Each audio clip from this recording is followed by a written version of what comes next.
If you're not already subscribed to this YouTube channel, go ahead and hit the subscribe button now, along with the bell icon so you can be notified whenever a new video is posted. And if you're already subscribed, check and make sure that YouTube hasn't unsubscribed you. And of course, be sure to give the video a like as well as share it on your social media. The white supremacists hate that.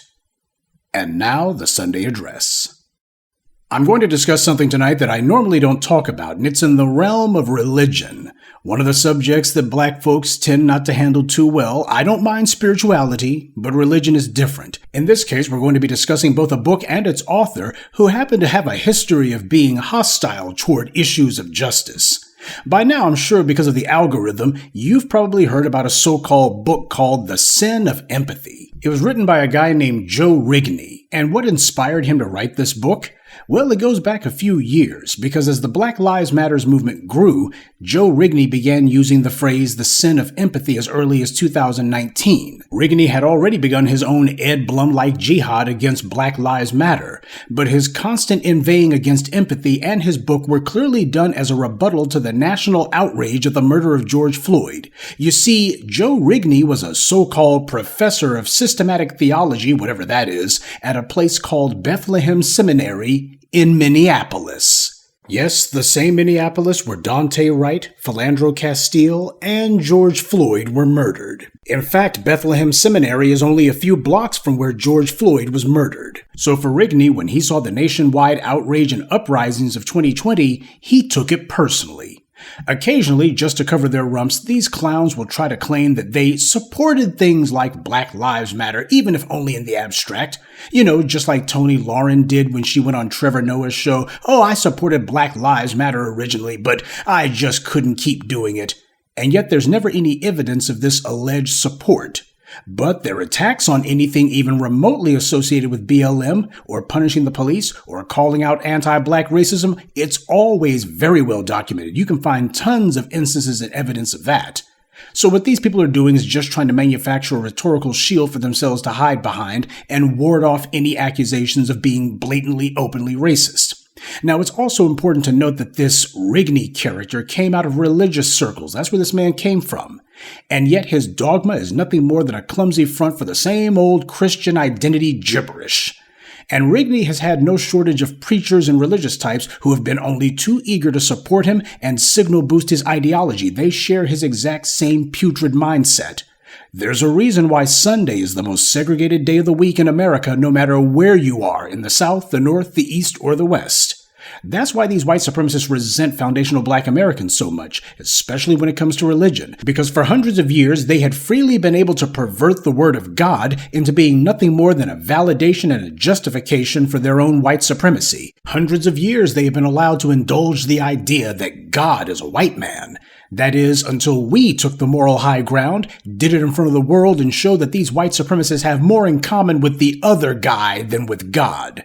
And once they lost the ability to claim that anti-black racism was inherently moral and the will of God, they also lost the ability to claim that white privilege and white supremacy was moral too.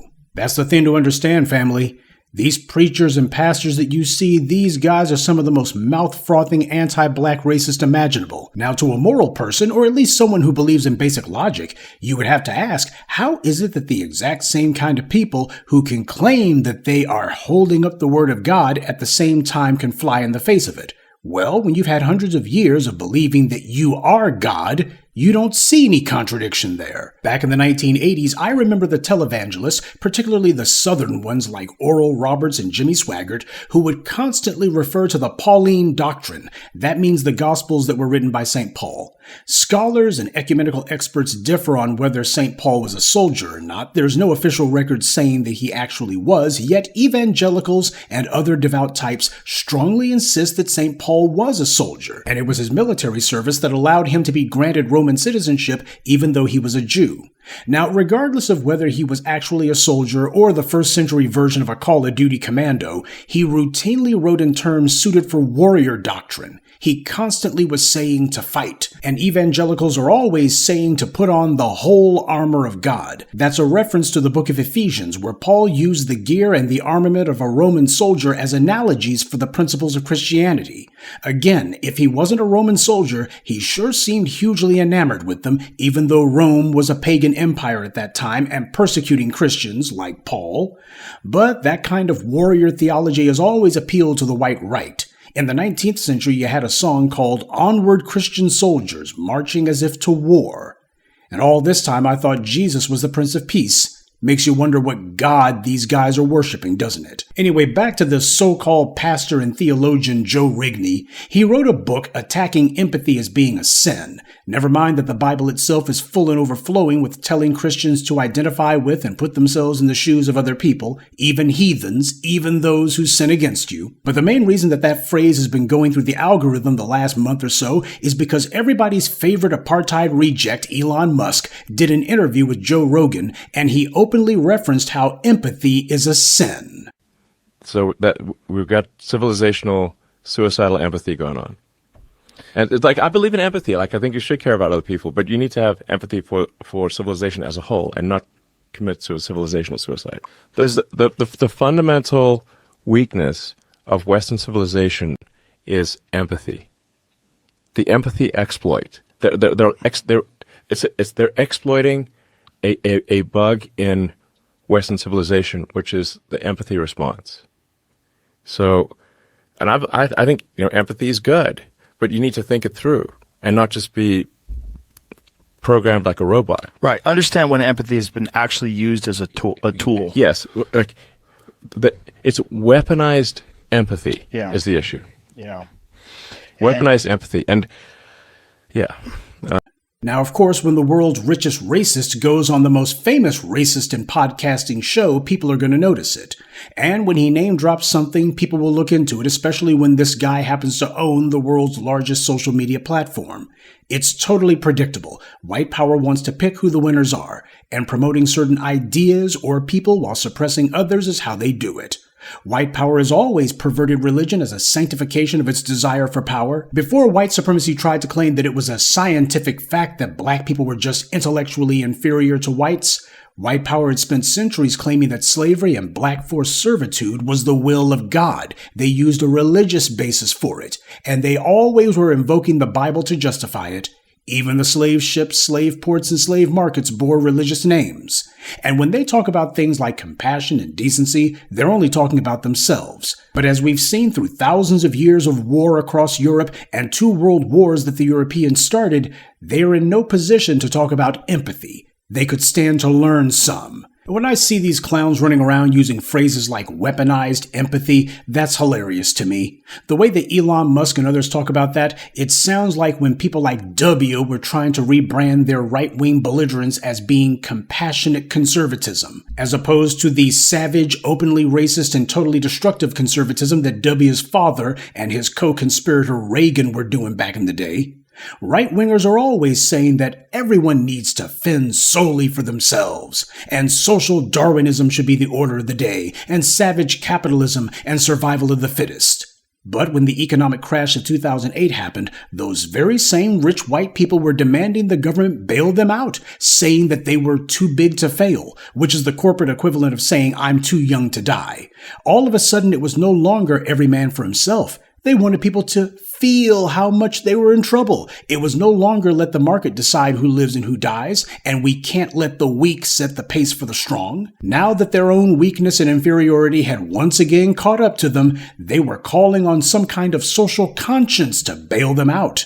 The taxpayers and the working class said to let these plutocrat parasites face their karma. But the politicians who control the national purse strings ignored all of that and instead wanted to show total and complete empathy for the white corporate elite. Notice how the Elon Musks and the Joe Rogans never talk about how we should not show empathy for a corporation, which is nothing more than a legal fiction. You do that, and Musk will be the first one to suddenly want you to empathize with his workers and his shareholders and his customers. He'll call on your empathy. Think about how you would feel. And when it comes to the issue of mass migration, you don't see Elon Musk saying that the white folks over in South Africa need to fend for themselves. But then again, he himself is an immigrant who refugeed in from there. Elon and his pals want to talk about how there should be no empathy for illegal aliens. That's fine, but my question is, where was this talk at when you had all of those illegal aliens coming in from Europe? See, when the illegal aliens were coming in from Europe, they were the ones saying show no empathy for the native population, or for the Africans or anyone else. And now that these people happen to be the majority, at least for a few years longer, now they're saying there should be no empathy for anyone else. The times change, but the lies and the liars remain the same. Is anyone surprised that these white supremacists have the triple gold medal in hypocrisy? Like Elon Musk, Joe Rigney tries to gaslight you into thinking that when he's attacking empathy, he's merely talking about how it shouldn't go too far. There's been an excess of empathy. And yet, conveniently, the only things that Joe Rigney thinks are suicidally empathetic are just the things that he himself disagrees with. He would never and will never say that any of his own beliefs or those whose ideology he agrees with are receiving too much empathy, or people who happen to stand for the things that he stands for. He'll not say, well, we're giving these people way too much empathy. We're going too far with it. There's not one instance or one relevant example you can show where he has said that about anything that he agrees with. This is not a moral argument that he's putting forward. It's a purely political one, and as I've pointed out, it has very strong racial overtones. One of white power's favorite tricks is to claim that they didn't say what you clearly heard them say. It's one thing to say that someone or something is not worthy of empathy, but he's not saying that. He's saying that empathy itself is a sin. That's somebody who wants you to kill your own conscience. Well, if you want to kill people, or you want to condition people to not think of violence against certain groups as being wrong, then telling them empathy is a sin is a great way to prepare them to harm people and not think that they're doing anything bad. So when you see that phrase, empathy is a sin, making its way through the algorithm, that's what it's about. It's a rhetorical means to an end. It's dog whistling. It demands ruthless disregard for some, while also giving a wink and a nod and total empathy to certain select individuals with racial privilege. As I've always told you, white power has no principles. All it has is moral relativism and situational ethics. Joe Rigney and his morally and intellectually putrid rantings fall in that category. That's the reason why people like Elon Musk want to echo those talking points. You gotta be careful around these white supremacists when they start trying to sweet talk you into something. As Neely Fuller said, white supremacy believes in taking both sides of the conversation. That's the reason why, even though you got Elon Musk talking about immigration, that's not what Joe Rigney was talking about when he came up with that phrase, empathy is a sin. He was talking directly as a refutation of the idea that Black lives matter. That's the entire point of it. It's a means to an end. That's where it was always meant to go. Immigration may be part of their checklist, but the actual agenda, the actual program is anti-Black racism. And before it's all over, you better believe that they're going to go ahead and put aside all pretense and come out and say exactly what it is that they've been meaning from the very beginning, exactly the way that they mean it. Before it's all over, that's where this is going. And to think he has the nerve to try to cloak his unvarnished bigotry in the Word of God. Well, that being the case, if Joe Rigney wanted to deliver his racial dogma from behind a thin veil of pseudo-Christianity, a better title for his book would have been Holy Crap. Good evening, and be one. I'd like to take a moment to mention some of our contributors: David Williams, Valisa Hollins, Abram Pruitt, Terrence Welch, and Suleiman Alaji. Salute to them and thank you to everyone for listening, liking, and sharing this message. Black empowerment only exists because of you.